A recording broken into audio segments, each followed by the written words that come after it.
そんなファンの期待を背負って五木ひろし台湾コンサート開演です。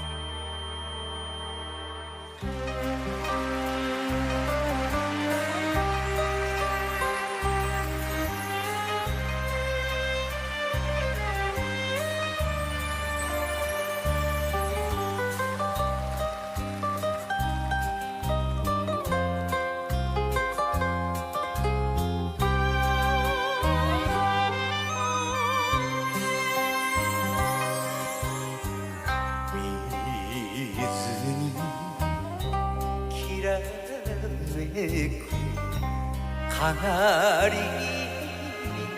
は誰に思いを燃やすやら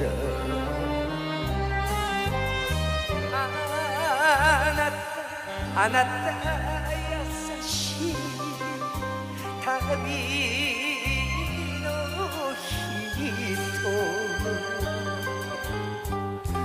追った人よ情けを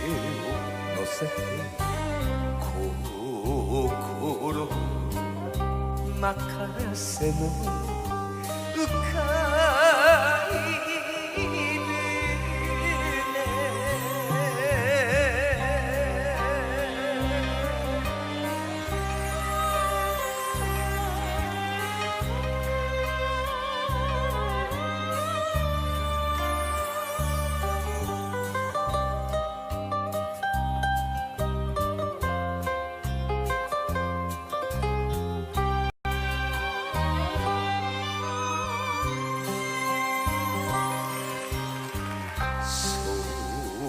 船定めと知りながら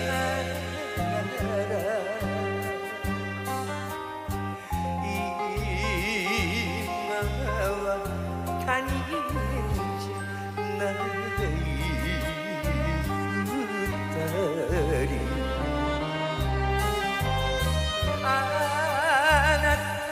あなた私を泣かす人枕寂しい向かいの宿朝がしらじら流